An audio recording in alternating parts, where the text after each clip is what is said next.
So friends, content creation करते करते जो मुझे सबसे बड़ा फ़ायदा हुआ है वो अपनी लर्निंग का हुआ है। ना सिर्फ ये कि जो मैंने कंटेंट क्रिएशन करने के लिए जो लर्निंग ली वो, बल्कि जो मैंने अपनी नीश सेलेक्ट की उसके अंदर जो मुझको लोग अब अप्रोच करते हैं उसके अंदर मुझको अपनी एक जो नॉलेज है वो बढ़ती हुई नज़र आती है। उसके अंदर मेरा होराइज़न बढ़ता हुआ नज़र आता है। मुझे काफ़ी इस तरह की चीज़ें जो मैं सोच भी नहीं सकता था उस तरह के क्वेश्चंस भी आते हैं, जस्ट बिकॉज़ लोगों को लगता है कि शायद मेरे पास थोड़ी-सी नॉलेज है और मैं आपको उसको मैं शेयर कर सकता हूँ। और वो नॉलेज कैसे आई? वो नॉलेज इसी तरह से आई कि जितनी नॉलेज मेरे पास थी वो मैंने शेयर की, और उसके बाद मुझको जो फीडबैक्स आई, जो मुझे कमेंट्स आए, उसको मैंने टू एंड फ्रो किया, लोगों से बात की, और उसके बाद थोड़ी बहुत नॉलेज मेरी भी इंक्रीज़ हुई। और ये रोज़ की रोज़ इस तरह की चीज़ें होती हैं, रोज़ाना मुझको इस तरह की ईमेल्स आती हैं, टेक्स्ट्स आते हैं, लोग मिलते हैं जिनसे मेरा जो अपना विज़न है वो बढ़ता रहता है।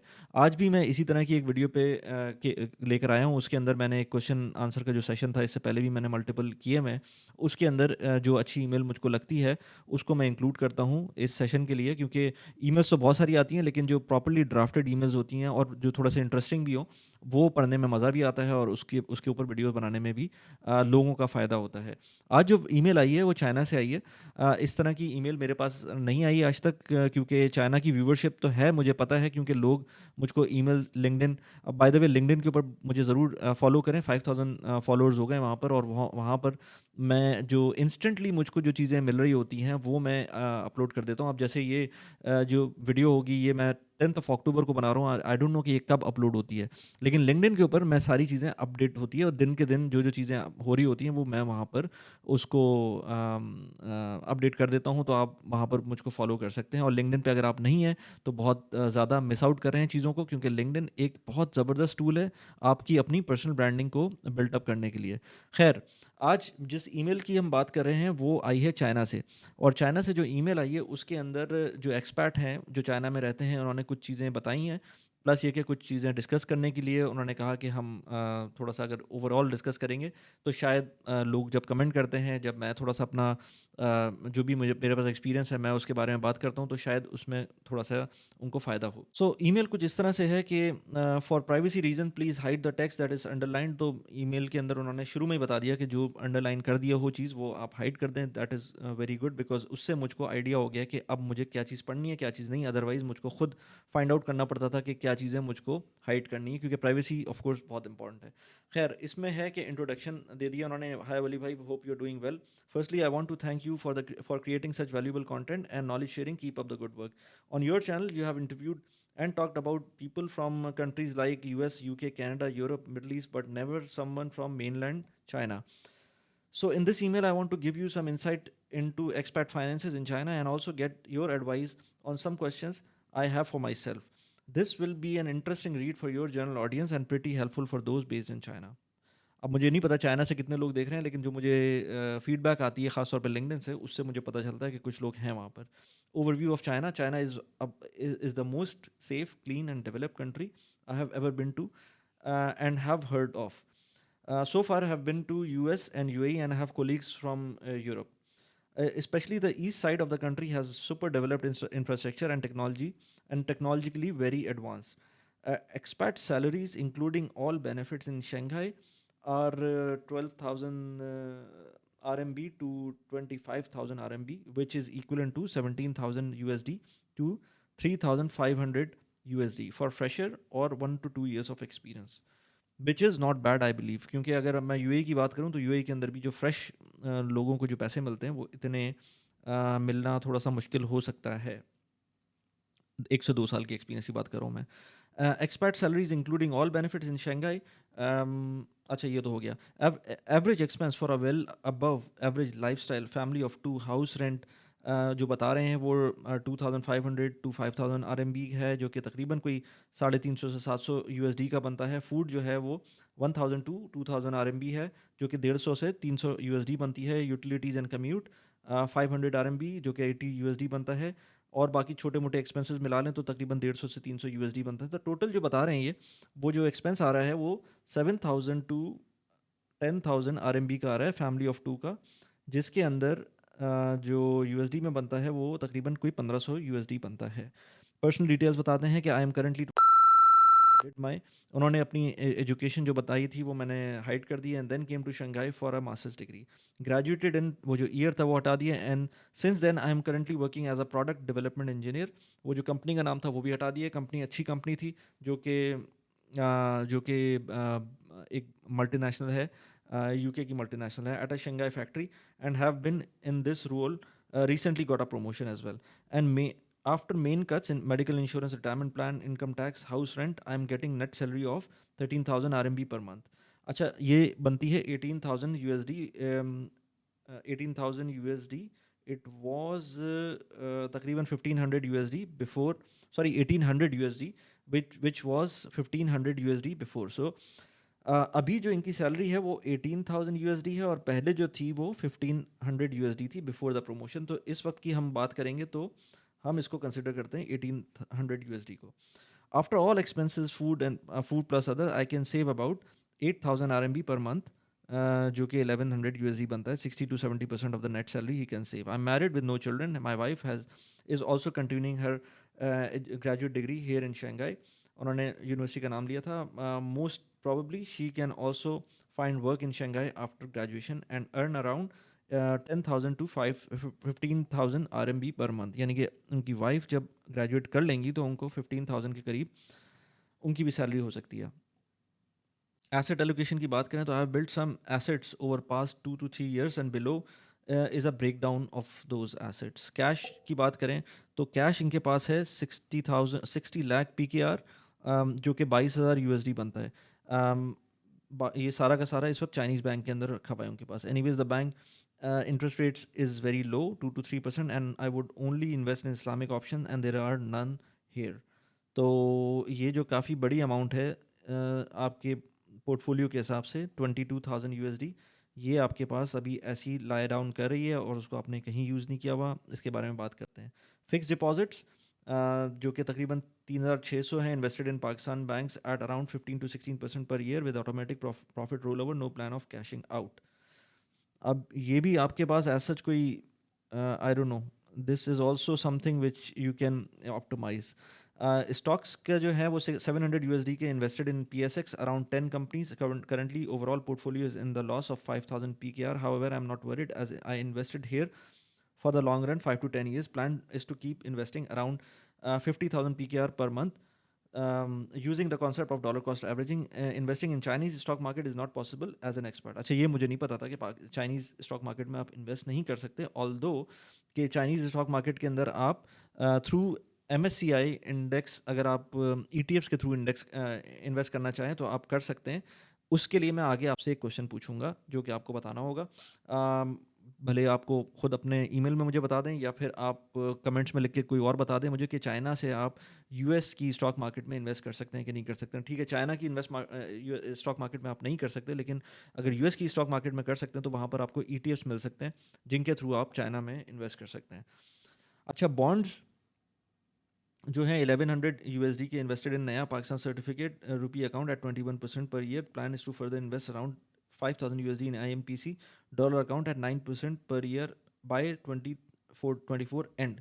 अच्छा, मेरा क्वेश्चन ये है आपसे कि जब आपके पास ये पैसे मौजूद हैं 20,000 USD, 22,000 USD ये वाले पैसे, तो आप इनको आप यहाँ पर क्यों नहीं इन्वेस्ट कर रहे INPC के अंदर?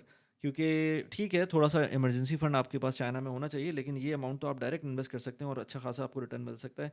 एंड 9% पर एक साल पे है। अगर आप इसको लॉक कराएंगे 5 साल के लिए तो आपको 8% भी मिल सकता है USD के अंदर। बाकी इवन रुपी के अंदर भी इतना बुरा प्रॉफिट रेट नहीं है इस वक्त। तो I would suggest you to pull some money from here and invest into the Naya Pakistan certificate. अगर आपको सेफ रहना है, सेफ नहीं रहना है तो फिर आप PSX में भी फर्दर डाल सकते हैं। और PSX का पोर्टफोलियो आपका बहुत कम है जो कि सिर्फ $700 का है, जबकि इसको भी थोड़ा सा ज़्यादा हो सकता है। और जैसे आप कह रहे हैं कि 50,000 रुपीज़ पर मंथ आप करेंगे, तो वो मुझे लग नहीं रहा कि इस वक्त आप इन्वेस्ट कर रहे हैं 50,000 के पेस से, तो आपको वो भी करना चाहिए। गोल्ड वर्थ अराउंड, अच्छा ये वैल्यू इन्होंने लिखी थी वो मैं अभी बता नहीं रहा यहाँ पर। तकरीबन जितनी ज्वेलरी की नॉर्मली वैल्यू होती है हाउस होल्ड की, वो उसी तरह से थी। This is all the in the jewellery form and this is what my wife got from at her wedding, no plan to sell and just instead keep it safe as it for the future needs. तो वो ठीक है, gold की worth जितनी है वो आपकी मेरे ख़्याल से वो जो एक नॉर्मल कैलकुलेशन होती है कि 5 to 10% आपकी नेटवर्थ का होना चाहिए, तो वो ऑलमोस्ट उसी लेवल के ऊपर है। Real estate, nothing that I own as of now, thinking to use the cash as I have and buy a small plot 7 to 10 मरला in DHA in future, जो कि एक साल के अंदर वो लेना चाहते हैं, since the property prices are currently low in Pakistan, जो कि चेंज हो सकता है क्योंकि इंटरेस्ट रेट्स कम हो रहे हैं, तो वहाँ पर भी प्रॉपर्टी प्राइसेस नीचे आ सकती हैं। तो जिसको अगर प्रॉपर्टी लेनी है पाकिस्तान के अंदर, तो मेरा आपको कंफर्म मशवरा है कि बस देर ना करें, जो लेना है ले लें, क्योंकि प्रॉपर्टी प्राइसेस अप्रिशिएट करेंगी बहुत जल्दी, जस्ट बिकॉज इंटरेस्ट रेट्स कम हो रहे हैं और आगे की जो फोरकास्ट है वो इतनी बुरी नहीं है। Overall, if all is liquidated, my assets are around 1.1 crore PKR, which is $40,000। ठीक है, ये 1 करोड़ के करीब का इनका पोर्टफोलियो टोटल है अगर लिक्विडेट करते हैं। Questions and concerns. Finances. What are your assessment on my current assets allocation? What are the positives and what are the negatives? I have a major chunk of my assets in cash, which I know is not the right thing to do, but because I'm new to investing, I don't want to go all in at once. Overall, I want to play safe, but also invest in some high risk areas, PSX stocks later on. I also want to invest in the US stocks, but as Pakistani living in China, I don't see any avenue to do that. अच्छा, ये इन्होंने question का जवाब दे दिया यहाँ पर कि Pakistani living in China, he cannot see the avenue to do that. Would be great if you can shed some light in this area. मैं बात करता हूँ इस बारे में। Change of job within China, I have been working with same company for past 2 years and so far have got a total salary appreciation of 25%। The salary the अच्छा खैर, मैं इसमें कुछ पॉइंट्स नोट कर लूँ। ये मुझको asset allocation पे बात करनी है, क्वेश्चंस इनकी जो हैं वो एक एक करके आएंगे। चलें अभी बात करते हैं। Change of job within China, I have been working with the same company for past 2 years and so far have got a total salary appreciation of 25% of the starting salary. The job is stable and interesting. I like my role. However, I feel the career growth in terms of salary is slow, but in terms of experience is okay-ish. Since it's a European company, in the near future, I can get a chance to move to the EU for training. I'm confused if I should stay loyal to my current employer or just go with the flow, or instead start applying to other companies in Shanghai and make a shift. Basically, I want to ask you if that if everything is going well at the job and one is satisfied, is there a point in making a job shift or no need? Immigration, अच्छा ये point है जिस पे बात करनी है। Immigration and move from China, immigration पे भी बात करनी है। And move from China, currently my life in China is very stable and I do not want to leave this country. The only drawback is that there is no path to citizenship here and thus no end game. I do not want to go back, settle and raise kids in Pakistan. In my line of work, I am quite hopeful I can get a good job outside China as well, either US or EU. But I feel there are a lot more cons than the pros in moving to a place like that. For now, me and my wife think that we should spend another 3 to 4 years and get experience and build more assets. This will help us to make a much better choice in the future. What would your recommendation regarding immigration? Obviously, with all these questions and concerns, the final decision is mine, and I'm fully responsible for everything. But I just want to know your point of view. If you had been in my shoes, what would you have done? Thanks and regard. Very nicely crafted email. बहुत सारी चीज़ें हैं इसमें बात करने के लिए। मैं इसमें सबसे पहले तो आपको बोलूँगा कि देखें, मुझको अपने शूज़ में मैं आपके शूज़ में नहीं जा सकता, क्योंकि 28 ईयर्स पहले मैं दुबई मूव किया था। जब मैं 28 ईयर्स का था तब मैंने दुबई मूव किया था, और अब मुझे ऑलमोस्ट 15 ईयर्स हो गए। तो इसलिए मेरी जो सिनेरियो है वो डिफरेंट है, जो आपका सिनेरियो है वो डिफरेंट होगा। आपका जो एक्सपोजर है वो डिफरेंट है, मेरा एक्सपोजर डिफरेंट होगा। लेकिन जो चीज़ें आपने मुझे बताई हैं उसके हिसाब से मैं काफ़ी चीज़ें आपको बता सकता हूँ। सबसे पहले तो अगर मैं एसेट एलोकेशन की बात करूँ, तो जो आपकी एसेट एलोकेशन है, आपने खुद बोला कि कैश में ज़्यादा है, वो कैश में भी ज़्यादा नहीं है, वो नेगेटिव में ज़्यादा है, क्योंकि आपने कैश में रखा हुआ है पैसे, उसको कुछ आपको फ़ायदा नहीं हो रहा। मेरे ख्याल से आपको फ़ौरन से पेशतर कोई और ऑप्शन नहीं मिलता तो नया पाकिस्तान सर्टिफिकेट के अंदर, भले वो डॉलर के अंदर हो, भले वो रुपये के अंदर हो, आपको फ़ौरन से पेशतर उसको डाल देना चाहिए। और ये सिर्फ और सिर्फ इमरजेंसी फ़ंड रखना चाहिए अपना चाइना के अंदर, और बाकी सारे पैसे नया पाकिस्तान सर्टिफिकेट के अंदर डाल दें, क्योंकि आपको और कोई ऑप्शन नज़र नहीं आ रहा इन्वेस्टमेंट का। दूसरा, आपने मुझसे बोला बल्कि आपने आपसे मैंने क्वेश्चन करने वाला था, फिर आपने बताया कि आपके पास ये ऑप्शन नहीं है कि आप यूएस के स्टॉक्स में इन्वेस्ट करें, तो मैं आपको रिकमेंड करता हूँ कि इंटरैक्टिव ब्रोकर का अकाउंट खोलें। इंटरैक्टिव ब्रोकर, आप बीइंग इन चाइना, आपका अकाउंट खुल जाएगा और उसके थ्रू आप फिर यूएस के स्टॉक्स में इन्वेस्ट कर सकते हैं।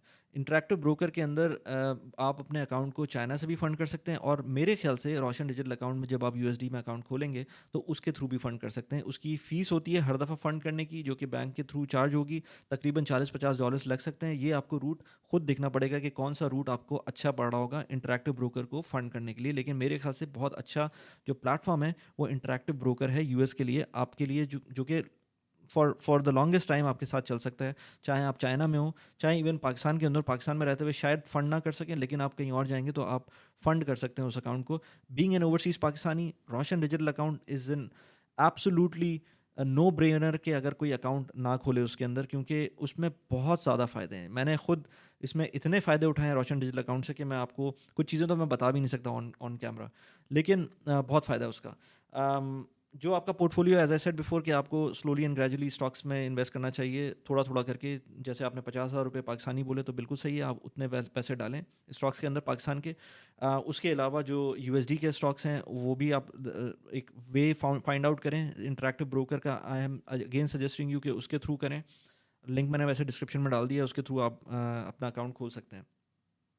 शायद रेफरल बोनस भी मिल जाए $200 का, अगर आप उस क्राइटेरिया को पूरा करते हैं। और ये सबके लिए है जो लोग यहाँ पर वीडियो देख रहे हैं। इंटरैक्टिव ब्रोकर में अगर आप मेरा रेफरल कोड यूज़ करेंगे तो आपको $200 का रेफरल बोनस मिल सकता है, लेकिन वो उसकी टर्म्स हैं, काफ़ी स्ट्रिंजेंट टर्म्स हैं, लेकिन वो मिल सकता है। अच्छा, अब जो चाइनीज़ स्टॉक मार्केट है, जब आपने यूएस की स्टॉक मार्केट में अकाउंट खोल लिया या ब्रोकर में अकाउंट खोल लिया, तो फिर आपको चाइना के स्टॉक्स का एक्सेस भी मिल सकता है थ्रू द ईटीएफ्स, तो वो भी आप कर सकते हैं। बाकी गोल्ड को आप उसी तरह से रख सकते हैं। रियल एस्टेट लें ना लें, अगर आपको पाकिस्तान में मूव नहीं होना तो मेरे ख्याल से अभी लेने की ज़रूरत नहीं है। आप अपने पैसों को प्रॉपर्ली इन्वेस्ट करते रहें, उससे ज़्यादा अच्छी चीज़ नहीं है। अगर आपको कोई प्लॉट लेके रखना है, आई डोंट नो, अच्छे खासे पैसे लग जाएंगे, वो पैसे फंस जाएंगे, पैसे वापस नहीं मंगवा सकते, तो वो अगर आपको पाकिस्तान नहीं जाना तो मेरा नहीं ख्याल कि आपको उसमें इन्वेस्ट करने की ज़रूरत है।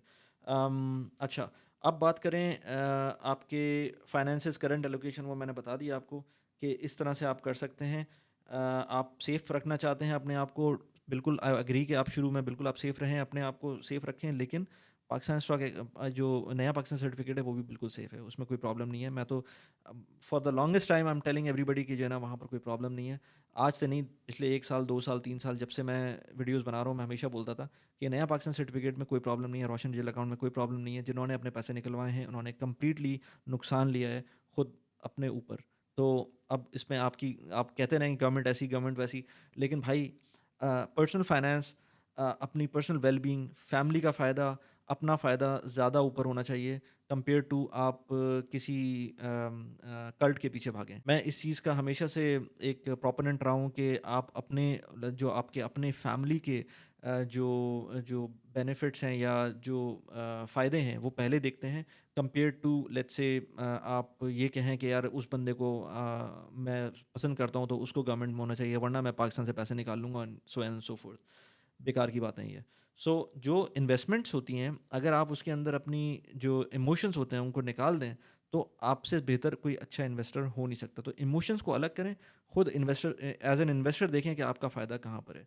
खैर, अगला पॉइंट अगला पॉइंट ये है कि मैंने आपसे बात कर ली यूएस के स्टॉक्स में आपका को कैसे इन्वेस्ट करना है। अगला पॉइंट जो आपका है, change of job in China, जो कि एक आप 28 ईयर्स ऑफ एज के अंदर अगर आपको लग रहा है कि आप पाकिस्तान से बाहर रहते हुए $1,500 सेव कर पा रहे हैं, वो आपके लिए अच्छा है, तो आपको एक एक्सपोजर की ज़रूरत है। आप यूएस जा चुके हैं, आपने कहा है, लेकिन आपको एक्सपोजर नहीं मिला है। आपको नहीं पता कि 28 ईयर्स का जो बंदा होता है वो यूएस के अंदर कितने पैसे कमा सकता है और फिर सेव भी कर सकता है। ऐसी बात नहीं कि वहाँ पर सिर्फ पैसे स्पेंड होंगे, वहाँ सेव भी हो सकते हैं। और आप दुबई की बात करते हैं, दुबई में तो फिर एक अलग ही सिनेरियो चल रहा होता है अगर आपकी अच्छी जॉब लग जाती है। तो फिर आप ये कह रहे हैं कि चाइना में आपको पासपोर्ट का रूट भी नहीं है। अगर पासपोर्ट का रूट होता तो मैं कहता चलें आप चला लें, काम चला लें, 5 साल 6 साल काम चला लें और उसके बाद फिर जब पासपोर्ट मिल जाए तो फिर आप मूव करें। लेकिन जब पासपोर्ट का रूट ही नहीं है तो फिर बेहतर नहीं है कि बंदा दुबई आ जाए। मतलब $1,500 ही आपको बचाने हैं, तो फिर आप $1,500 तकरीबन 5,000 दिरहम बन जाते हैं। तो 5,000 दिरहम, अगर आपकी 15,000 दिरहम की सैलरी भी होगी ना, तो आराम से 5,000 दिरहम बचा सकते हैं अगर आप सिर्फ और सिर्फ हस्बैंड एंड वाइफ हैं। तो बेहतर ये है कि अगर आप उस केस के अंदर आपके और दुबई का एक्सपीरियंस भी बुरा नहीं होता, मतलब दुबई का एक्सपीरियंस भी काउंट होता है बहुत सारी जगहों पर। और आपको एक्सपोजर भी मिलता है। चाइना के अंदर आपको मल्टीकल्चरल एनवायरनमेंट शायद उस तरह का ना मिले जिस तरह का आपको दुबई में मिल सकता है। चाइना में डेफ़िनेटली टेक्नोलॉजिकली आपको चीज़ें अच्छी मिलेंगी, जो आप काम कर रहे हैं प्रॉब्ली वो टेक्निकल काम होगा और वो शायद उस लेवल का काम दुबई में ना मिले। ये आपको खुद सोचना है कि आपको क्या करना है, दुबई मूव करना है, यूरोप मूव करना है, यूएस मूव करना है। लेकिन मेरे हिसाब से जो आपने मुझे रेट्स बताए हैं वहाँ के चाइना के आफ्टर टैक्स, वो कोई इतने अच्छे नहीं हैं। उसको और जब आपको बेनिफिट नहीं हो रहा उन रेट से, यानी कि आपको सिटीज़नशिप नहीं मिल रही है, तो फिर फ़ायदा क्या है, मतलब वहाँ रहने का जहाँ जहाँ पर आपको अपनी सिटीज़नशिप नहीं मिल रही है और फिर भी आप टैक्स दिए जा रहे हैं और फिर भी आप कम पैसों पे काम कर रहे हैं। तो आई वुड सजेस्ट कि आप डेफ़िनेटली इसको एक सीरियस थिंकिंग दें कि आपको मूव करना है वहाँ से। वो कहीं भी हो सकता है, वो आप हांगकांग जा सकते हैं, वो आप लेट्स से कोरिया जा सकते हैं, ऑस्ट्रेलिया जा सकते हैं, जापान जा सकते हैं, दुबई आ सकते हैं, जीसीसी कंट्रीज़ में जा सकते हैं, यूरोप जा सकते हैं, अमेरिका जा सकते हैं।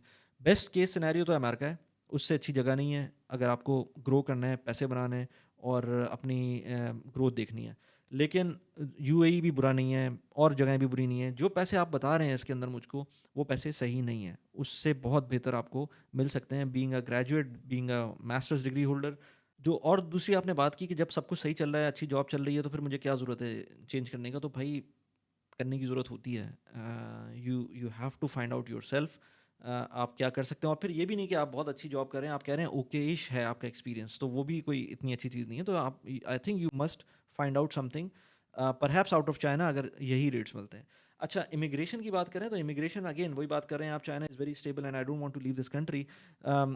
यहाँ पर भी दुबई में भी बहुत सारे लोग कहते हैं कि I don't want to leave this country. वो किसी वजह से बोल रहे होते हैं। यहाँ पर वाक़ई आपको एक स्लो पॉइज़निंग है यूएई। जो लोग यहाँ रहते हैं उनको आइडिया है कि कितना आपको इन्वॉल्व कर लेता है यूएई अपनी पूरा सोसाइटी जो है आपको वो पूरी तरह से इन्वॉल्व करती है। लेकिन जब तक आपको अच्छी जॉब मिली हुई होती है, जब तक आपके पास पैसे होते हैं। जैसे ही आपके पास पैसे ख़त्म होते हैं ना, जब वो प्रॉब्लम्स शुरू होती हैं और जब रियलाइज़ेशन शुरू होती है लोगों को।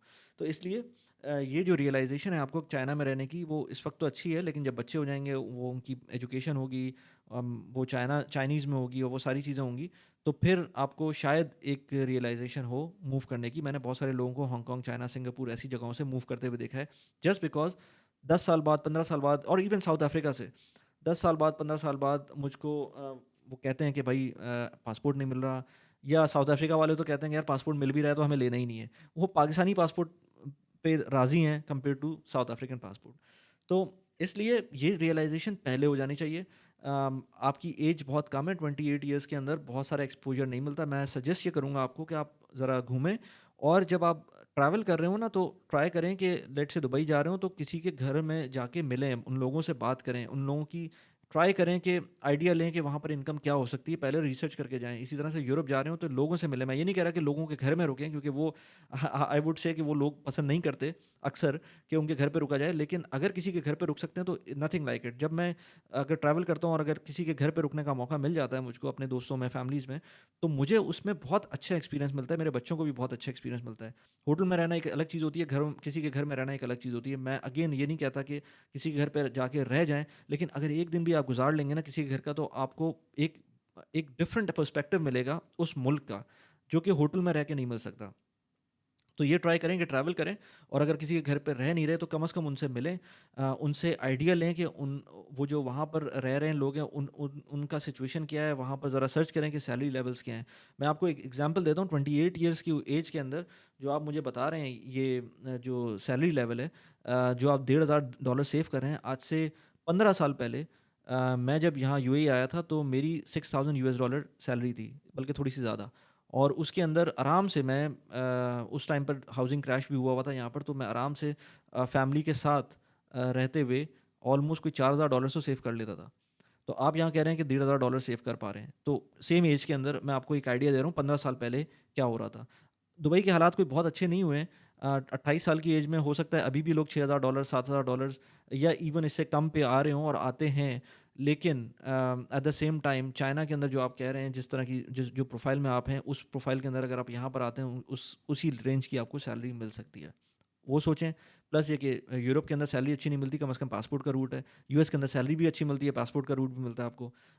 Similarly in other countries. तो अपना दिमाग मंदा रखें। I would highly suggest you to look out of your current job, और शायद चाइना से बाहर ही आपको देखना पड़े वो जॉब। एक लास्ट पॉइंट, शायद आपकी वाइफ अभी पढ़ रही हैं, तो आई वुड से कि ये जो टाइम है इसको आप यूटिलाइज़ करें, थोड़ा सा उनको एक्सपीरियंस भी मिल जाएगा, तो 2-3 साल शायद आपको, इट वोंट हर्ट कि अब आपने इतना टाइम गुजार ही लिया तो आप 2-3 साल और गुजार लें और उसके बाद आप मूव करें, ताकि आपकी वाइफ का थोड़ा सा ये एक्सपीरियंस भी हो जाएगा। अगर जॉब ख़त्म कर अपने यूनिवर्सिटी ख़त्म करती हैं उसके बाद वो जॉब स्टार्ट करती हैं, जॉब स्टार्ट करने के बाद 1-1.5 साल का एक्सपीरियंस भी हो जाएगा, आपके पास भी एक्सपीरियंस होगा 1.5-2 साल एट मैक्स। उसके बाद आप प्लीज़ सोच लें कि कहाँ जाना है। मैं डिफरेंट टॉपिक्स पे वीडियोस बनाता हूँ, पर्सनल फाइनेंस पे वीडियोस बनाता हूँ, प्रोडक्टिविटी पे वीडियोस बनाता हूँ, इमिग्रेशन पे वीडियोस बनाता हूँ, इसके अलावा रियल एस्टेट पे वीडियोस बनाता हूँ, पॉडकास्ट करता हूँ, मेरा न्यूज़लेटर भी है, न्यूज़लेटर प्लीज़ जाके सब्सक्राइब कर लें। लिंक्डइन पे मुझे फॉलो ज़रूर कीजिएगा, इंस्टाग्राम पे फॉलो करना है कर लें। वैसे इंस्टाग्राम पे ज़्यादा एक्टिव नहीं होता मैं, लेकिन लिंक्डइन के ऊपर मैं बहुत ज़्यादा एक्टिव हूँ, तो मुझे वहाँ पर आप फॉलो कर सकते हैं, डीएम्स कर सकते हैं।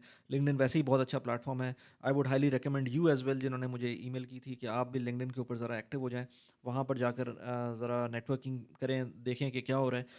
मैं इन सारे टॉपिक्स पे बात करता हूँ। अभी रिसेंटली मैंने एक वीडियो की थी, एक पॉडकास्ट की थी तैयब हनीफ़ के साथ, अबाउट सेल्स, किस तरह से सेल्स के अंदर आप ग्रो कर सकते हैं, एक्सेल कर सकते हैं। इस वीडियो का लिंक यहाँ पर लगा दिया। इसके अलावा मैंने एक रिसेंटली वीडियो बनाई थी सर्वा के ऊपर, जो यूएई बेस्ड प्लेटफॉर्म है जिससे आप यूएस के स्टॉक्स में इन्वेस्ट कर सकते हैं। यहाँ पर उस वीडियो का लिंक है। कैसी लगी वीडियो प्लीज़ मुझे बताएगा। Thanks for watching the video. Bye bye.